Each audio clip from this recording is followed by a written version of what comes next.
Chair recognizes that the Lenore County Board of Education has established a quorum and calls the January 3rd, 2022 regular board meeting to order. Chair recognizes Mr. Nick Harvey. Thank you, Mr. Chairman. Let us pray. May the words spoken in this room tonight be beneficial to the students, parents, staff, and administrators in our school system. And may we be led by the guiding principle to always base our decisions on the best interests of our young people. Amen. Thank you, Mr. Harvey. Please join me in the Pledge of Allegiance. I pledge allegiance to the flag of the United States of America and to the republic for which it stands, one nation, under God, indivisible, with liberty and justice for all. Thank you.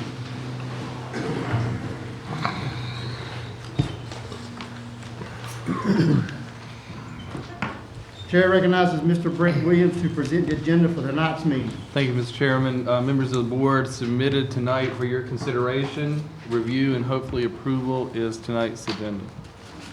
Thank you, Mr. Williams. Is there a recommendation or motion pertaining to the agenda? Move to approve the agenda. Got a motion, is there a second? Second.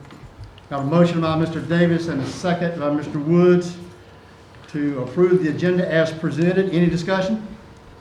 Hearing none, Chair will call for the vote. All in favor of the motion as stated, please signify by raising your right hand. All opposed, like sign. Motion carries. The agenda is set for tonight. So, I do have some comments. And I've just seen, do we have any elected officials with us tonight? I didn't recognize anybody want to come in. Harris. Oh, I'm sorry. The podium has Mr. Preston Harris with us tonight. Thank you Mr. very much for being here. Wishing all of you a happy new year. Thank you, Mr. Harris. Anyone else that I can't see for the podium? No? Okay. Before I begin my comments, I would like to ask if you are a visitor in the room tonight, if you wouldn't mind, if you don't have a mask, asking Jesse for a mask. That is the policy we adopted last month, was visitors on school policy, school facilities, school grounds, please to wear a mask. So if you have a mask, if you would mind wearing your mask. If not, Jesse probably has one. Thank you. Like I said, I would like to make a couple of comments as well as highlight some of the things that the administration will share with us tonight. We would like to welcome back all staff and employees. We hope each of you had a great holiday season and are ready to resume what y'all do best, which is educating the students of Lenore County Public School System and making them as successful as possible. I would ask that each board member have their questions ready for the presenter tonight. I would also ask that you request to be recognized before your questions. This would help facilitate an orderly, timely, efficient, and effective meeting.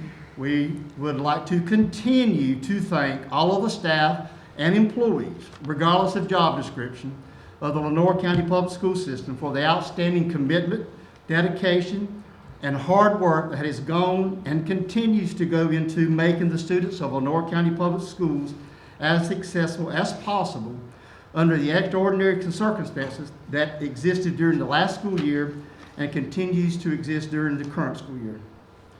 We want to assure all stakeholders that Lenore County Board of Education and Administration will commit to trying to do everything possible to provide for a safe and healthy environment for students, staff, and our community.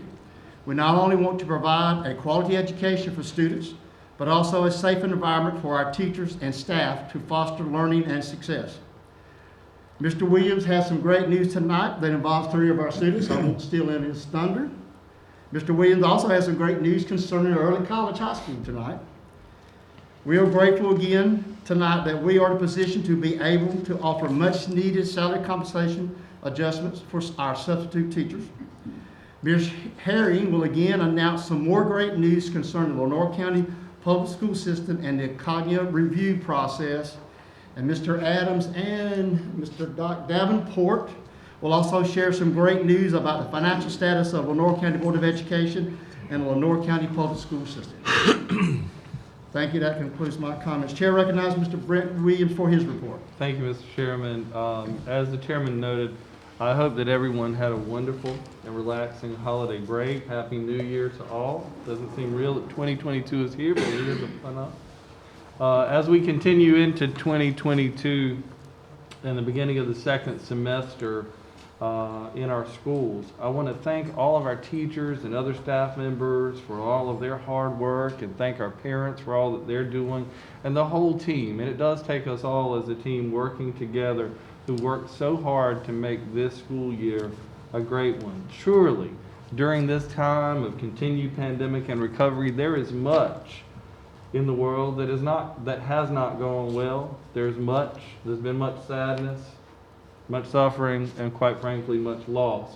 In such a time, it would be easy to say, well, it's very difficult to find anything positive, or find things that were great, or certainly things that were outstanding. That might be difficult, and some might even think it impossible.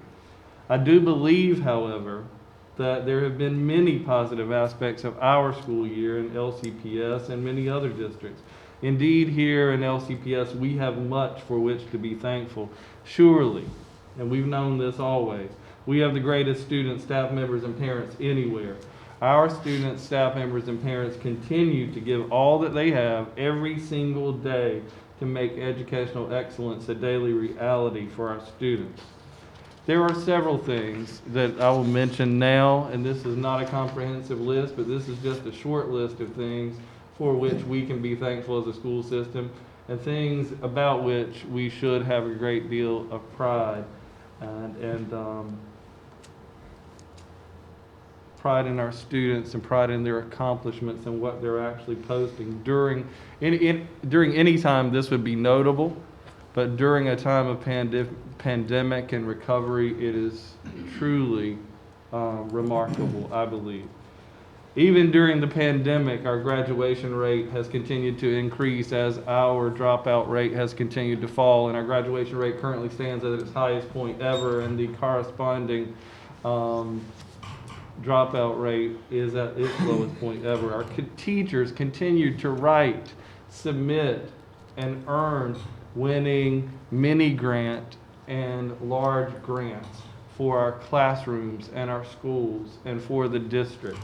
We're so proud of them. Our LCPS currently is on its pace to post a record-setting year for the 5th consecutive year, a record-setting year in the number of mini grants created and the number of mini grants earned for classroom dollars flowing into our classrooms to make additional instructional opportunities a reality for the students we serve.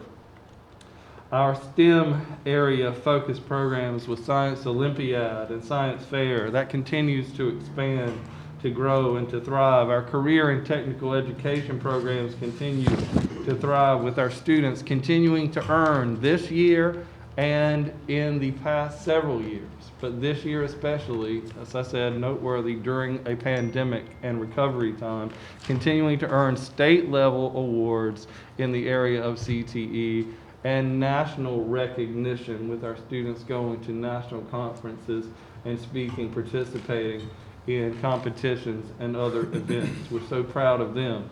Our students continue to earn higher and higher totals of academic scholarship dollars each year, including earning the most prestigious scholarships in our state and around the country. You'll hear a little bit about that in a couple of minutes. Our teachers and other staff members continue to excel and to be recognized at the state level and national honors as well. Currently, LCPS is on pace for the school year to have the highest number of teachers and principals selected to present examples of educational excellence and innovation at state level and national conferences. We have 2 teams of teachers who've been selected to present at a national conference. That's never happened in the history of our district. 2 teams of teachers selected to present at a national conference examples of excellence in education. And we're so proud of them. As you'll hear tonight, our principals and teachers are reporting strong and steady gains among our students, strong and steady progress. Progress is a key word there. It's a high mountaintop and we're climbing it together, but our principals are reporting and our teachers are reporting that our students are working hard, they're learning, and they're growing. And we're proud of that pace and that hard work that's going on in our classrooms every day. As you will also hear tonight, our district was notified during the week we got out for Christmas. We were notified by Cognia, our accreditation body for national accreditation, that we were at the very top in terms of their list of school systems accredited this year in our comprehensive scores. We heard that verbally when we went through the accreditation last spring, but we received official word and a plaque and a certificate last week as official recognition of that honor. So I'm very proud of that tonight. Ms. Herring is going to give a summary of that. And these are just a few of the many wonderful things that we can point to and celebrate every day. These are examples and an absolute affirmation, I believe, that even better and brighter days indeed are ahead of us, and that our future, the best days in our future surely are ahead. Tonight it is my honor to recognize one of our schools and some of our students for outstanding achievements. First, Early College High School. We received word from the North Carolina Department of Public Instruction during the last week of December. They have presented a certificate of excellence to Lenoir County Early College High School, a certificate of achievement for the 2021 school year for outstanding graduation rate. Early College High School has once again, as you know, they've been named year in and year out for 6 of the last 8 years. They've been named by U.S. News and World Report as one of the top high schools in our nation. And they continue to post a 100% dropout rate. Now, if anybody doesn't graduate for any reason, I'm sorry. Now, if anybody graduation rate, if anybody does not graduate, if anyone does not graduate for any reason, if there's anything coded as a dropout for any reason during the course of 4 years, it's where you start and it's where you end, the beginning marker and the ending marker, for any reason, then it does not count as part of that 100%. And year in and year out, they do it. That's a lot of hard work from our teachers, from our students, from the parents, from other loved ones who are supporting our kids, and most especially our students who are getting the job done. We thank our teachers, we thank the administrative team out there, we thank Ms. Heath, the outgoing principal, we thank Mr. Saint-Amand, current principal, on a job well done. I will ask Mr. Saint-Amand and our chair to come forward. We have a certificate for you, Mr. Saint-Amand, in recognition of your team. Please express to the entire Early College High School team a 100% graduation rate again. And this is the 6th consecutive year and the 7th out of 8 years that you have had a 98% or higher rate, and it is the 5th consecutive year of the 100% graduation rate. So we salute you. If you'd come forward.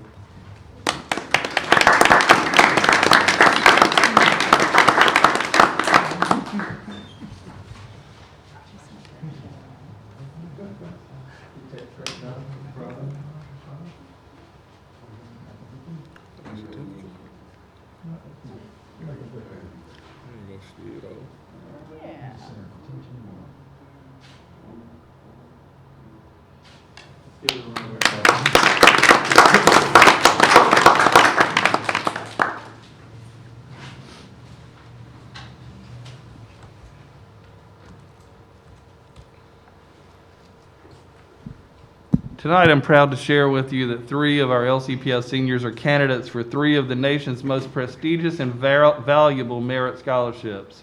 Mr. Nicholas Harvey III, a senior at Kinston High School, is a semifinalist for the Moorhead Kane Scholarship at the University of North Carolina at Chapel Hill. Ms. Natalie Dale, a senior at South Lenoir High School, is a semifinalist for the Levine Scholarship at UNC Charlotte. Ms. Kate Benson, a senior at Lenoir County Early College High School, is a semifinalist for the Park Scholarship at NC State University. All 3 scholarships provide full tuition, room, board, summer adventures, and leadership opportunities. And all 3 scholarships typically draw thousands of applications each year. For the Moorhead Kane valued at about $80,000 for in-state students. Only 20% of applicants are named semifinalists, and only about 160 are chosen as finalists. About 70 Moorhead Kane scholarships were awarded annually. About 75 finalists are named for the Levine Scholarship, valued at $105,000 for in-state students, and UNC Charlotte awards about 20. The Park Scholarship is valued at $116,000 for in-state students and is awarded to about 40 students each year. A list of winners chosen from 475 semifinalists and 112 finalists. We are so proud of our students. We will bring them in and present certificates to them, but we were just made aware of this information. We're so excited. One of our students had an interview last week, and his parent was telling me how excited he was about that, progressing to the next level. So we'll keep you abreast of the latest accomplishments, but we will be bringing in these students at the February meeting to recognize them for the honors that they've already earned. Mr. Chairman, that concludes my report. Any questions for Mr. Williams? Thank you, Mr. Williams, for your report. Mr. Taylor, has anyone signed up for public comment? Okay, thank you, ma'am. All right, we will now move to the presentation portion of the agenda. Chair recognizes Mr. Britton Williams, Mrs. Frances Herring, and Mr. Nick Harvey to provide an overview of the 2021-2022 school year to date. Thank you, Mr. Chairman. In our continuing update monthly with, we morphed our COVID-19 response report each month into a school system update to date, and we have separated that into instructional update and operational update. Ms. Herring will begin with the instructional summary, and Mr. Harvey will conclude with the operational overview. Thank you, Mr. Williams. Mr. Chairman and members of the board, Happy New Year. It's good to see everybody. Since our last board meeting, we have concluded and wrapped up the fall semester, and students returned this Wednesday to begin the spring semester of the 21-22 school year. We are MAPS testing. If you remember our MAPS, that's the universal screener that we use to progress monitor all of our students. We'll be doing the MAPS testing this month, and we are actually really excited and anxious to see the middle of the year results. We'll also be dibbling our younger students. This will be critical data to measure the progress made last semester, and it will provide data we need to adjust instruction to meet the specific learning needs of students. Ms. Cawley and I will go over that a little further in our presentation this evening regarding the LCPS framework for additional instructional support and interventions. We are looking forward to Science Olympiad teams. They're gearing up for spring competitions. The science fair is just around the corner too. The spelling bee words are being studied and rehearsed by students beginning very soon, just a few days, in preparation for the district spelling bee, which is just around the corner. Second semester is busy, and it's full of activities, competitions, new sports seasons, and teaching and learning. And I look forward to sharing with all of you our progress as we continue to meet. Thank you. Thank you, Ms. Herring. Mr. Harvey? Thank you, Mr. Chairman. Good evening, board members, and Happy New Year as well. Tonight, we are eagerly looking forward to the start of the second semester and excited about our students' return to school on Wednesday. I wanted to take this opportunity to share with you briefly the updates from the NC Toolkit for schools that is published to provide guidance for educational leaders to maintain the safest learning environment possible. The latest update was released on December 30th, and you have a copy at your desk. This includes changes for the isolation or quarantine time frame. These changes directly align with the updated CDC guidance that was released early last week as well. So we'll just go over really briefly the rules of engagement, and we've had several phone calls about this already, several emails. As you were made aware today, Ms. Heath gave you the updated information about our current status of positive cases. So this was right on time when the CDC and the NC Toolkit released this data last week. So if a student or staff member tests positive, regardless of vaccination status, and has symptoms, Students and staff may return to school when 5 days have passed since the symptom onset. That is a change from the 10-day requirement previously. They must be fever-free for 24 hours without the use of fever-reducing medication, and the symptoms are improving. Another caveat or change to the toolkit: those students must wear a mask for 5 days once they return to school. That is a requirement. They must wear a mask for a total of 10 days since the onset of symptoms. Students also may return to school on day 6 if the above measures were met and they're wearing a mask appropriately and consistently. Number 2, students and staff test positive regardless of vaccination status and don't have symptoms. Again, that student or staff member may return to school after 5 days have passed, and they must also wear a mask for a total of 10 days or 5 days after they return. If symptoms develop after testing positive, you go back to Protocol 1. Next one, student and staff have symptoms consistent with COVID regardless of vaccination status. This is a student who has not yet taken a test, but they have symptoms that are consistent with what we know with COVID, okay? A negative antigen test would be required, and the student may return if they have a PCR test. I know that's the test that we offer for, our nurses offer our students now. So our nurses have recommended that even if a parent takes the antigen test, as this indicates, we will offer them the PCR test. That is their recommendation. I support that wholeheartedly. And it gets our students back in school much faster as well with the PCR test. They also must be fever-free for 24 hours without medication. If a staff or student with symptoms choose not to be tested, they must stay out for 5 days from symptom onset and may return on day 6 if the other measures are met. Next one, close contact. And we, as you have seen by what Ms. Heath has sent you earlier today, we have several students that were identified as close contact before we went home for Christmas, and we do anticipate that possible outcome as we return to school on Wednesday. So if a staff or student is identified as a close contact to a positive person, unvaccinated or fully vaccinated more than 6 months out from their second mRNA dose, or more than 2 months out from the Johnson & Johnson dose, and eligible for a booster but not yet boosted, you got all that, they must complete a 5-day quarantine if asymptomatic. They must wear a mask for 5 days for a total of 10 days, and they should test on day 5. If negative, they will return on day 6.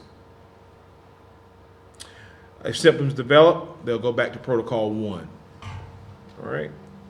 Household contacts. If someone is a household contact and they're unable to isolate from the positive person in the home, they may return to school after day 11. So that reinstitutes the 10-day quarantine. They should test on day 10, and if negative, may return on day 11. An example is provided here. Mom starts having symptoms on 1/15 and tests positive. Mom is unable to isolate from her children.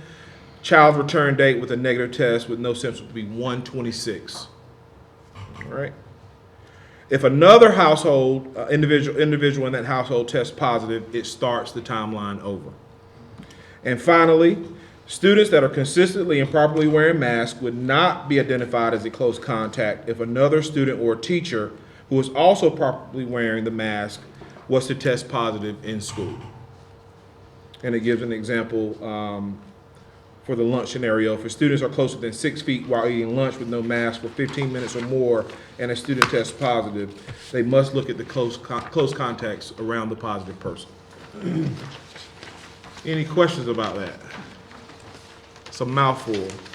So as you imagine, with these scenarios will play themselves out beginning on Wednesday, if not already. We are ready to support our school administrators, our teachers, our nurses are all on top of this. I've talked to 2 of them today via text and email, and they are ready to support our staff members and our students and our families as we return to school and we work through this process together. I'll entertain any questions that you have regarding the new update.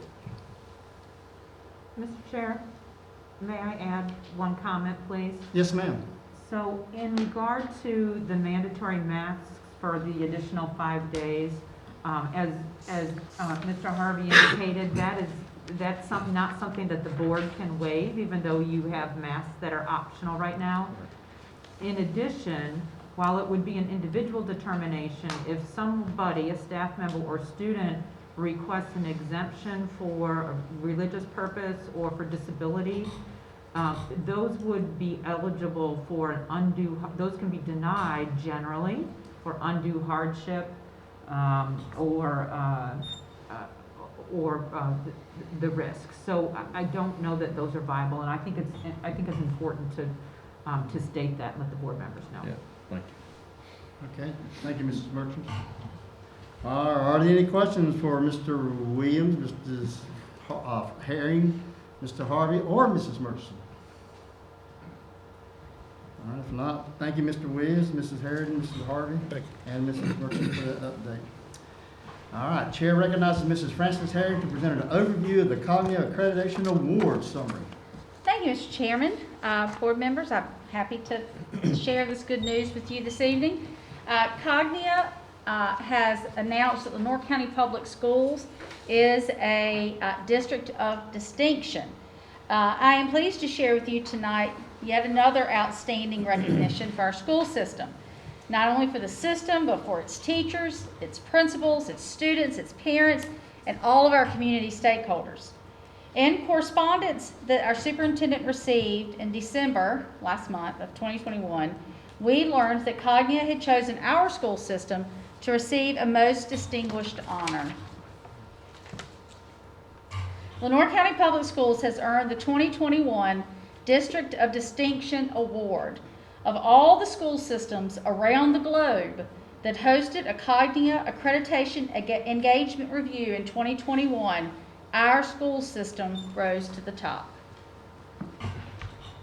The quote that you can find on the Cognia site regarding this distinction is that Cognia accreditation is a gold standard that tells you what you need to do and whether you're doing it well enough to be a top flight system.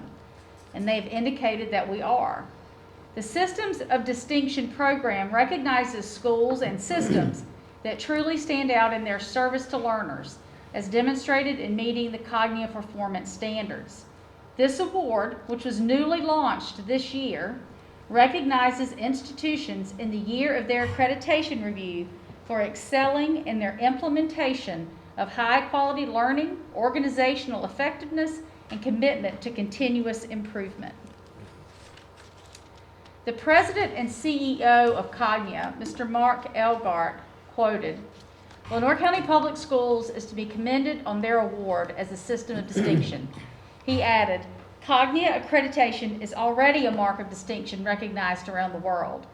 Being named a district of distinction further recognizes the commitment to excellence in education Lenoir County Public Schools has for its learners." And that concludes my good news. I'd be happy to answer any questions. We are very, very proud, and we were very excited to hear about this last month. So I do have a question, or just let me ask, did I not understand that Lenoir County Public Schools was in the top 1% of all schools in the nation that were reviewed this past year? Of the ones reviewed, yes. Yes, sir. That is Okay. correct. Any questions or comments from Mr. Herring? Mrs. Herring, excuse me? All right, thank you, Mrs. Herring, for the presentation. I believe this award or this recognition is another indication of the positive things that are happening in the Lenoir County Public School System, and is more evidence that we are providing a quality education for our students that they can be successful. I'd like to give a big thank you for all our stakeholders for making this award possible, because it certainly takes everyone in order to do something like this. Chair recognizes Mrs. Frances Herring again to present an overview of the Lenoir County Public School framework to provide additional instructional support and intervention for Lenoir County Public School students. Thank you again, and I would like to introduce Ms. Stacy Cawley, who will be co-presenting with me. She's our elementary director, and so I'll drive the show. Our presentation tonight is called The Bridge to Success, and it's how we are implementing successful intervention instructional strategies to grow and develop all of our learners. In response to the instructional gaps and deficits created by the consequences of a global pandemic, a structured formal process will be developed around very specific skill deficits as indicated by data. Instruction will be designed to address student needs, and progress monitoring will take place to determine mastery of content taught within the small group setting. Students will be addressed in small group settings or by virtual settings if students are to quarantine. We have designed a framework of interventionists delivering quality interventions to students to grow and develop all of our learners, and we are going to share that with you this evening. Our objectives are as follows: to administer high-quality assessments to determine the skill deficits, to analyze data from the assessments to design research-based curriculum and instruction to address the student needs, group students by area of skill deficit, create a schedule with designated times for instruction with specific student groups, and to progress monitor to determine mastery of targeted skills taught within that child's small group. And I'll turn it over. Thank Ms. Coley. you. So in order to meet these objectives, the first thing that we needed to do was analyze the data that we had. At the beginning of the school year, we give several different benchmarks. The first one is MAPS. It's given to all K through 10th grade students for math, and for reading it's given to 4th through 10th grade students. And the MAPS basically measures where they are academically and then what deficits they have by standard. So we're able to use that to pinpoint exactly what we need to cover with them. We also give the DIBELS, is how we usually refer to it, assessment to our K through 3 students, and that is in reading. And that is very specific data based on very specific skills such as phonemic awareness, phoneme segmentation, letter naming fluency, and word recognition. Like MAPS, this data gives us the details that we need to know what their strengths are and what their opportunities of growth are that we need to foster for their reading development. It also gives suggested activities that I will talk about in one of the other sections that we use for the remediation purposes. We were able to look at our EOGs from this past school year and EOCs so that we would, that's also broken down by domain and strand, so we were able to know exactly what parts of the curriculum the students needed help in. And for 3rd grade, we had our BOGs, which is in reading, and we were able to use that data. So with all that data, we created our groups and realizing what groups needed to have what skills addressed. And we structured our framework for our interventionists and the instructional plans that they would use for remediation. To monitor effectiveness, to monitor the effectiveness, we needed to make sure that we had a progress monitoring in place. We progress monitor with DIBELS as well. It has that component in it. And then we also progress monitor with things like running records and some of the other software that we use.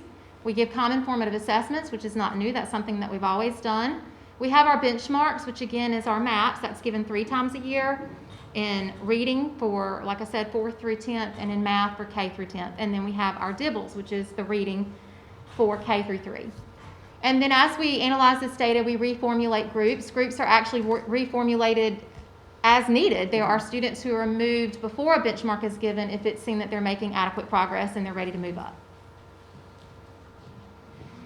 So this is how we document our success. First, we need to assess and create our groups, and I just went over that. We did that with our MAPS data and DIBELS data in our summative assessments. And then all of our interventionists meet consistently with specific groups for 30 minutes and document daily who received the assigned intervention. So we feel like it's very important that those same interventionists meet with those same children consistently. That way they build the relationship. That interventionist knows exactly what the student is struggling with or what they're excelling at, and they're able to address that. We do have progress monitoring in place. That's critical so that we know if they're being successful with the intervention or if we need to do a different intervention. So progress monitoring is done every 2 to 3 weeks. Again, it depends a little bit on the grade level. If it's K3, we progress monitor with DIBELS. If they're older, we can progress monitor with other data points that we have. And then we redesign groups as needed. Like I said, students, we're going to definitely reformulate all groups after the mid-year assessments, which for Dibbles is coming up January 6th, and then for MAPS is coming up about the middle of January. So we'll look at all of our groups and see our successes, and we'll change our groups around at that time. But we do move students as needed now too, to make sure we're meeting their needs. Okay. So the framework for each grade span is basically led by the grade span director. So that would be myself, Ms. Carlisle in middle, and Ms. Jones in high. We meet with the we meet and plan curriculum and implementation and monitor the success of what's going on in the schools. Each school has a lead interventionist. They're the liaison between us and the school level interventionist. And so this person meets with the school level interventionist to also plan the implementation, monitor fidelity, progress monitor, and help adjust groups as needed. And then our school level interventionists deliver the actual instruction to the small groups, and the school lead does as well. And they deliver those plans laid out by the school lead and monitor and track data for progress. So the program schedule, just to kind of tell you where we started and where we are. In September, the principals started to recruit lead interventionists and intervention teams. In October, that's when the benchmark windows were closed for Dibbles and MAPS, so we were able to really dig deep in that data and create our groups and create our schedules and begin implementation. November, we really started with full-on implementation. We made adjustments based on the scheduling. Some master schedules were changed based on interventionists who were available and their time frames, and then we also started progress monitoring in November. This past month in December, we analyzed our latest data to determine steps forward, so really kind of looking at where we are, what's working, what maybe needs a little bit of tweaking, and then in January, we're going to have a whole new set of data to look at and assess where we are and how we need to move forward, and again, changing our groups to address student needs. So far, we've had so far, because we do progress monitor regularly, we're able to see that this is having a very positive effect. We're able to see that students are growing. So we are very excited about these benchmark windows coming up, because I feel like we will see tremendous growth, and they're already seeing the growth in the school. So the district grade span director, this just kind of breaks down what we're doing with the interventionist. We look at the data as well from the schools to determine what the needs are and determine if progress is being made. If there are any issues or concerns at the school level, we definitely talk it out, work it out, brainstorm together. We help align the curriculum with the school resources in conjunction with administration, and we'll talk more about resources in another slide. And then definitely that ongoing communication to make sure that people are trained properly for what they're implementing, that we're checking for fidelity, maintaining the records, and communicating with the lead interventionist. The lead interventionists, they will track the data from the various groups in the building, and they will reassess groupings in case we do need to move students to other groups. Again, if there are any issues that arise, they'll discuss that with the grade span director and principal. The curriculum, they will make sure that it is implemented, and they'll track the groups to make sure that they're meeting regularly and moving forward. And communication, making sure that those records are maintained and communicated with the teachers and the district lead interventionist. And we do have a template for record keeping that they are doing. It's very specific. It lists the children. It lists exactly what the intervention was each day that they do it.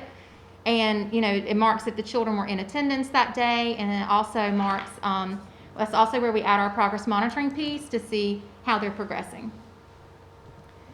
And then the actual interventionist role, they are going to track data from their groups and determine progress as well.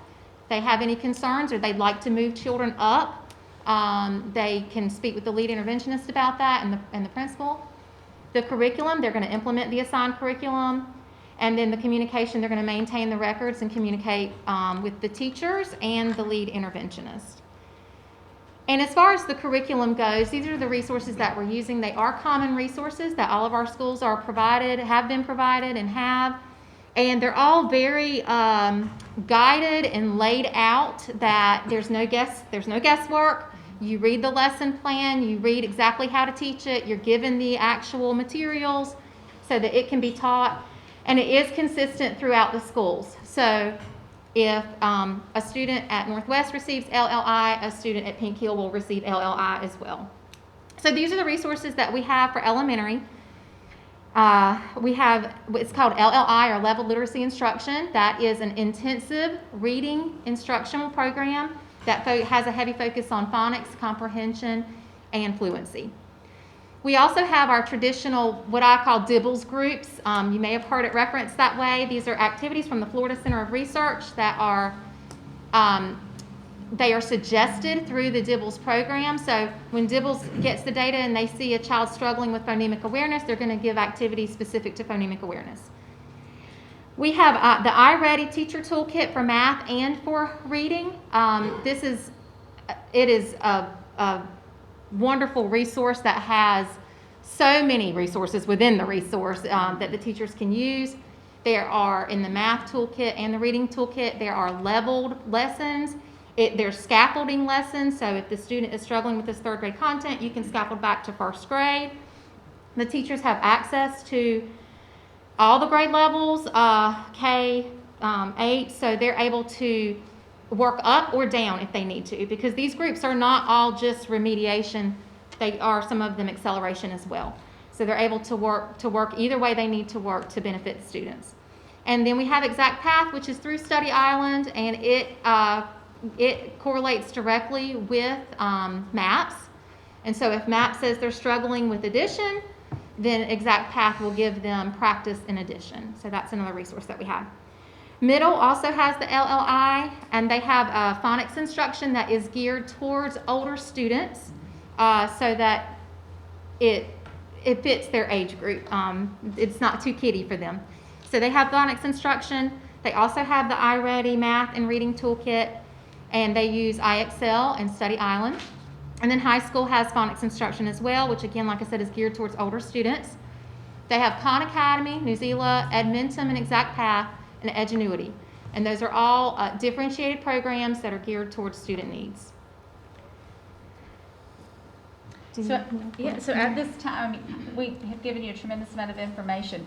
Many of the resources, I would like to say, many of the resources that we've mentioned here on this slide are resources that we've used for many years. The DIBBLES groups is, we've dibbled for many years. We're very comfortable with that.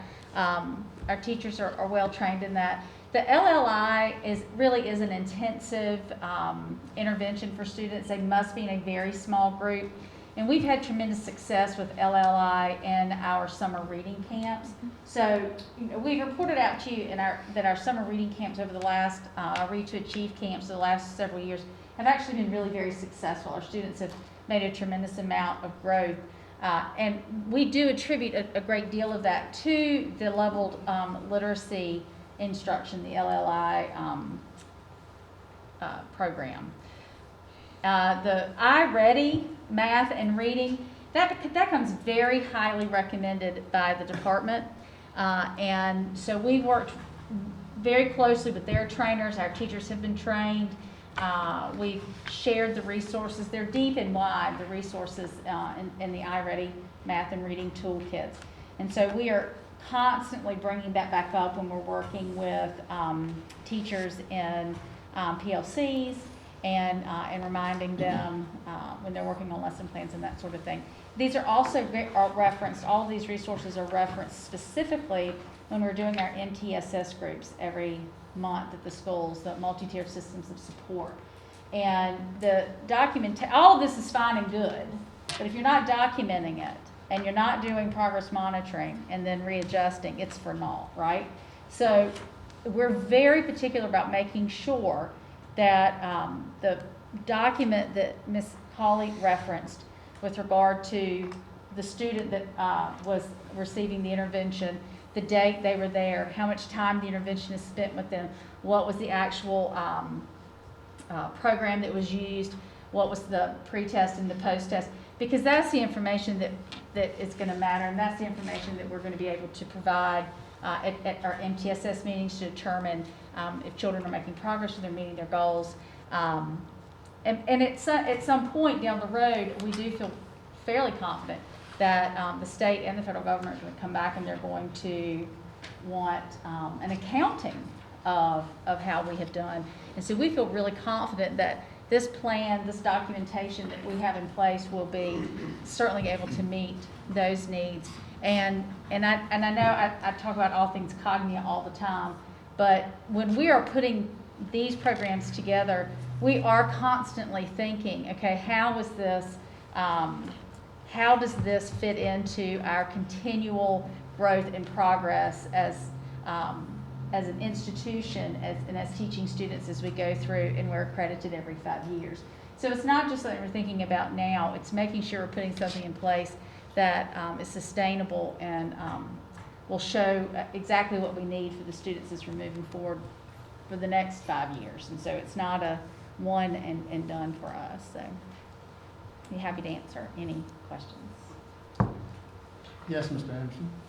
I have two. Yes, sir. I want to make sure that we are in the same boat and going in the same direction. I know in a couple of weeks, you're going to be reviewing the school improvement plans. That's right. Mid-year review. Is this process going to be incorporated into those plans? Absolutely. So all of the work that's done here is part of the NC STAR plans. It has to be, yes, sir. So you'll see as the schools are reporting out the progress of the intervention groups, what they're using, and you'll get an update on every school. So you'll have the benchmarks from what Mr. Corey gave you in the last. If we can do the review maybe as late in, maybe the last week in January or early February, we will have that data, and it would be very, very helpful. Yes, sir. And my last question, this intervention process, it's a two-year process, program, right? I mean, the funding is there for 2 years? Well, so that's a really good question. So we're using ESSER 2 funds to fund it at the moment. And so that is another 2 years. So we have 2 years to provide these intensive interventionists in the building. But with that said, looking at, we were just talking about this today actually, about the sustainability. What are other districts doing with regards to using maybe their Title I money to support this type of intervention program after the ESSER 2 money expires? And so Ms. Colley was even mentioning when we were at the AIM conference in Raleigh, she attended a couple of different presentations where other districts had transitioned some of the funds that they were using in ESSER 2 to pay for some of their plan, their interventionists, to taking it out of Title I, because Title I is reoccurring for us. So we will have that. So we'll be looking at how we can transition some of these positions to that. I point that out because one of the hang-ups we've had in education is that we go into processes and we jump to another one before we have really institutionalized one to really get the meat from it. 2 or 3 years is what it's going to take to really see anything from any of these. Absolutely. I agree. I commend you on your work. Thank you, Mr. Anderson. Okay, are there any more questions from Mrs. Herring or Mrs. Colley? Okay, thank you, Mrs. Herring and Mrs. Colley, for the presentation. I believe this will be a mechanism to help our students and to provide the needed resources to help to compensate for the past almost 2 years. Thank you. Chair recognizes Mr. Eric Adams and Mr. Doc Davenport to present the 2020-2021 financial statement and audit reports.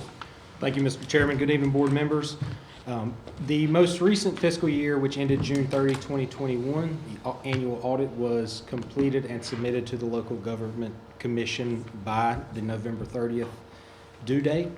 This evening, Mr. Doc Davenport with Barrow, Paris, and Davenport will present the Lenoir County Board of Education's financial statements and audit reports for that period.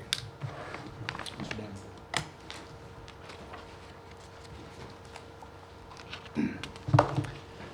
Thank you, Mr. Chairman, board members. As Eric stated, I appreciate the opportunity to come before you and discuss the results of the audit for the year ended June 30, 2021. So this process is is pretty significant for the school board, and it takes a lot of resources to make it happen. So first, I'd just like to thank those that were involved, Superintendent Williams, Finance Officer Eric Adams, the accounting staff, the federal and state program directors, personnel, school treasurers, just basically a significant portion of the personnel at the school system have at least some part in this. So I'd certainly like to thank those for helping us get the audit submitted in a timely manner. That's a big thing. Local Government Commission is really looking at that matter and trying to assist units in getting their audit submitted timely. So that certainly is a big thing for the school system. So this year is the first year that it's actually a statutory requirement that the auditor come before the school board or county commissioners, whatever, to present the audit within 45 days of submission. You've always done that, so nothing has changed in that respect. So our audit consists basically of two separate components. There's a financial statement audit, and this is the part where we actually audit the financial statements, the numbers, to ensure that they are materially correct. We do various audit procedures. For instance, does the board actually have the cash in the bank that the books say it does? It's a simple example, but that's, and we do that with fixed assets and all other accounts on the books, so to speak, to make sure that they are materially accurate. The second component is called a compliance audit, and that is where we look at federal and state programs to determine that the board is in compliance with the requirements that the grant agencies place on you, which are significant, honestly. There's many different programs, and each program has different requirements. So your personnel, particularly finance officer and those program directors, have to really stay on top of the requirements for each program. So just to briefly review the audit, and I'll be happy to take any questions that you might have. From a financial statement point of view, it was a successful year. The audit produced an unmodified opinion, which is the one that you want. Of the various funds that you maintain, the local ones tend to be more important to the local school board. So current expense is your local operating fund. It had a net profit of $168,000. The other restricted fund, which is also local funds, it had a loss, reduction of fund balance of $1,278,000. Now, that number seems large, but as you might recall, 2 years ago, we received over $4 million of state money that you're still spending that are restricted for certain items. So this loss is a result of that you're still spending down those funds. And I think you had about 1.1 million of those funds left at June 30, 21 that you'll spend in the 22 year. The capital outlay fund, where you basically, the fund is exactly what it says. You purchase significant fixed asset type items. That was basically a break even this year. And the child nutrition fund was also basically a break even in the way we present the budget. There's two different ways that we present that fund for accounting purposes, but that fund does, as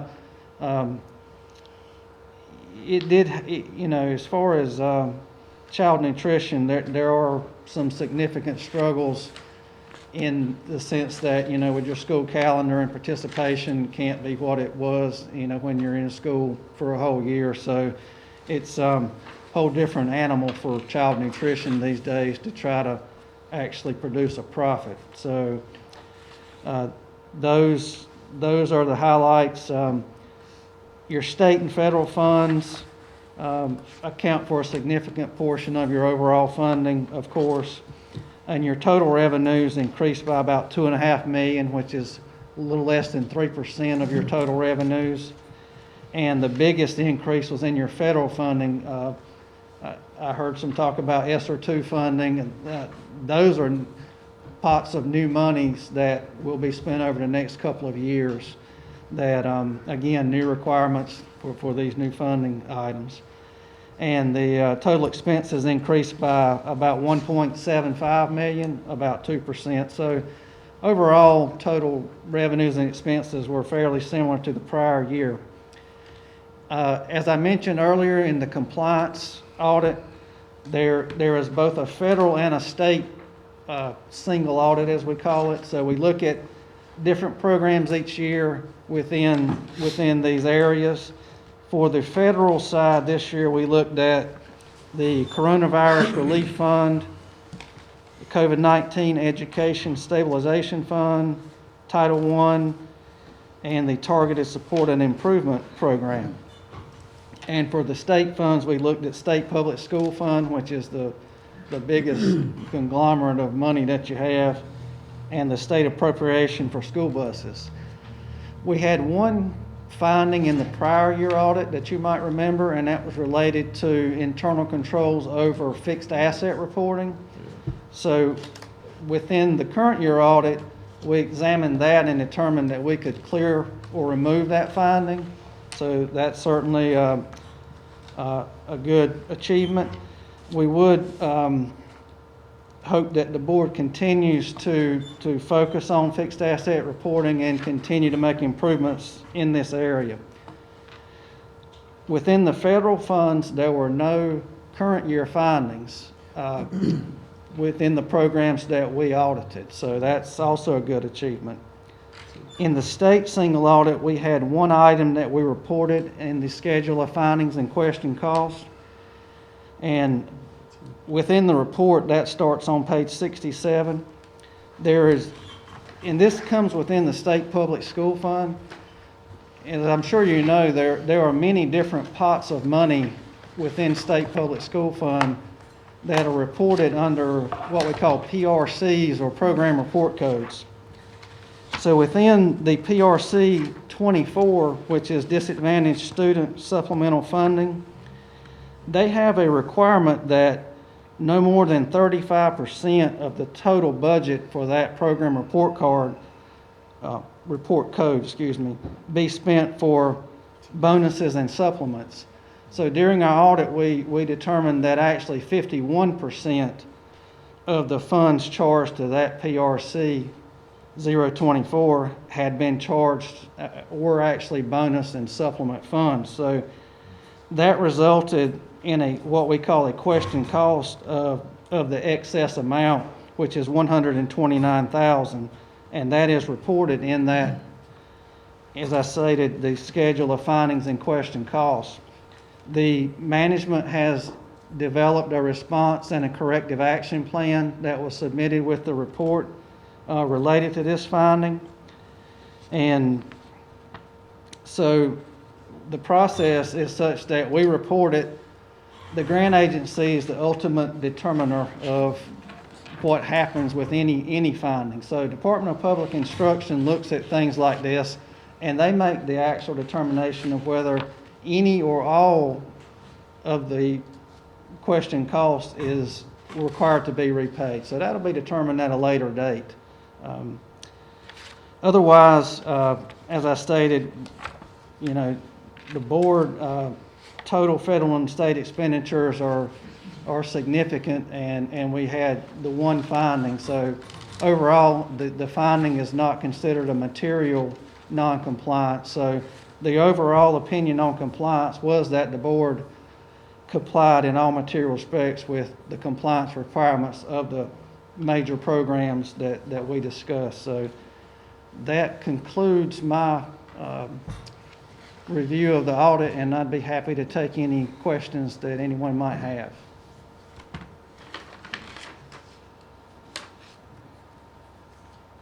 All right, any questions or comments for Mr. Adams or Mr. Davenport?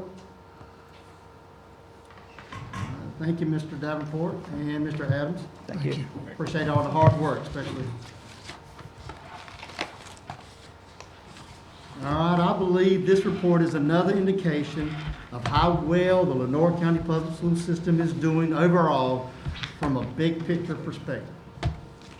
Chair recognizes Mrs. Helen Hooker to present the December 2021 financial report. Thank you and good evening. I'm pleased to present to you the December 2021 financial report. The report summarizes budget and year-to-date activity for all Lenore County Board of Education funds as of December 31st, 2021. Additionally, the report presents the unadjusted local current expense fund balance as of December 31st, 2021. If you have any questions, I'll be happy to answer them for you. Any questions for Mrs. Hooker? Okay, thank you, Mrs. Hooker, for your report. Thank you. All right, we will now move to the action portion of the agenda. Chair recognizes Mr. Eric Adams to present Budget Amendment Number 2 for the 2021-2022 fiscal year. Thank you again. The Budget Amendment Number 2 is being used to revise the working budget of the Lenore County Board of Education to reflect changes that have occurred throughout the fiscal year. The amendment is being made to reflect the changes to the State Public School Fund due to the recent ratification of Senate Bill 105, the 2021 Appropriations Act. As you have an opportunity to review the amendment, I will be happy to answer any questions. Yes, Mr. Anderson. I have one. Yes, sir. Number 4, local capital outlay funds. Yes, sir. Does that amount reflect the additional revenue that's supposed to be coming out of the lottery funds for capital outlay, 300,000 for the first year and 500 for the next year? It does not. So that's still pending. Yes, sir.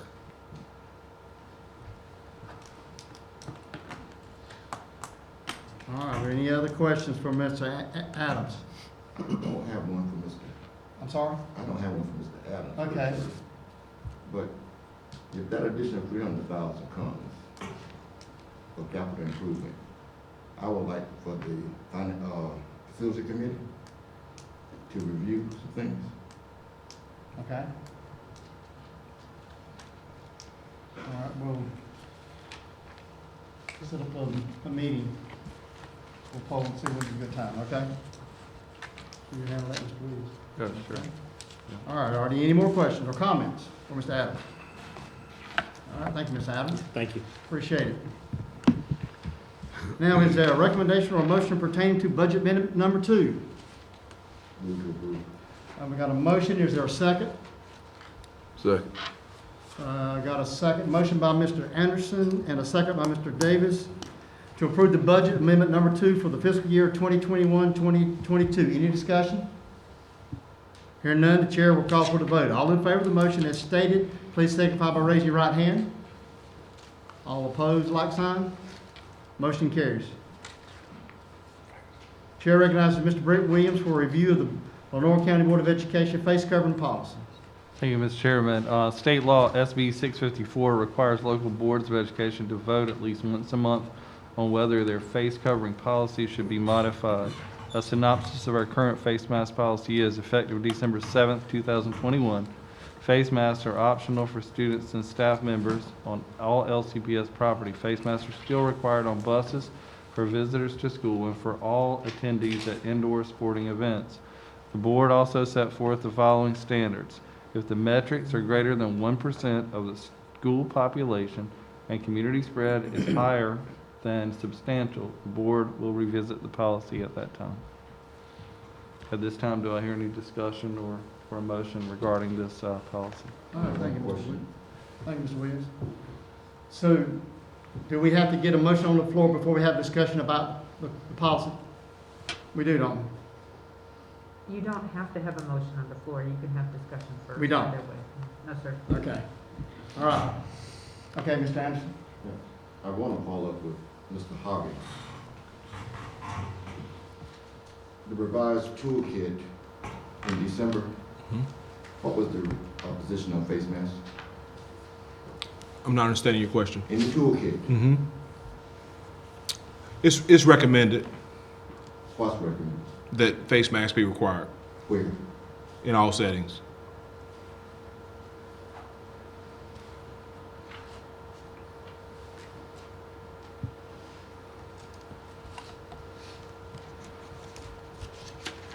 Is any other questions?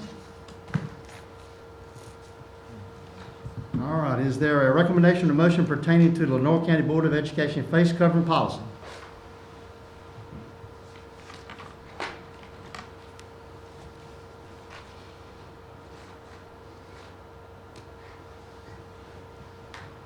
Motion to continue the face mask policy as we currently have it.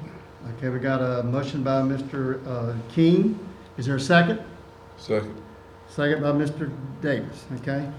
Let me make sure I got this right. We have a motion by Mr. King and a second by Mr. Davis to continue the face covering optional for students and staff, but to continue to require face coverings on buses, for visitors on all Lenore County Public School facilities, and for all attendees at all Lenore County Public School indoor sporting events, with the metrics in place that if the school-based population COVID cases exceeds 1% of the school-based population and the community spread is higher than substantial, then the board will call a meeting to review the face covering policy.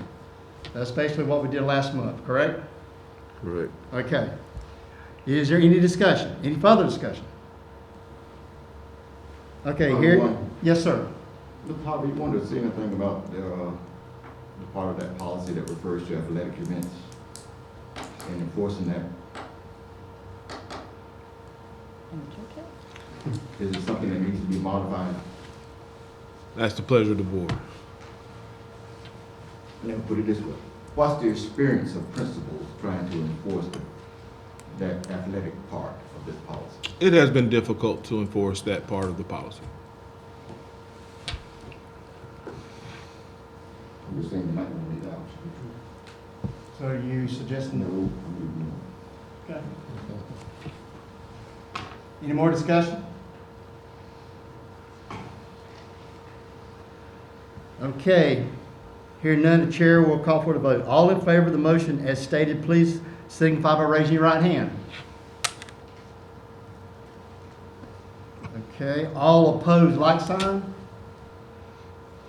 Okay. Motion carries 4-3.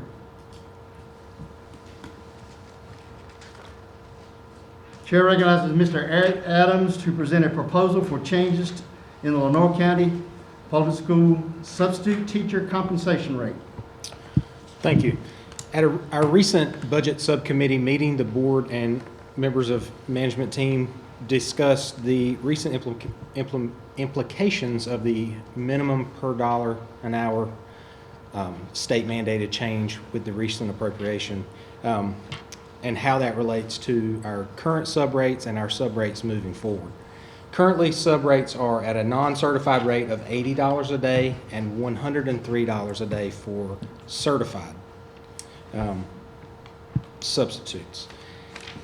The state is amending that amount to $81 per day and $105 per day, respectively, but also requiring boards of education to comply with the $13 an hour minimum that will be moving to $15 an hour minimum in July.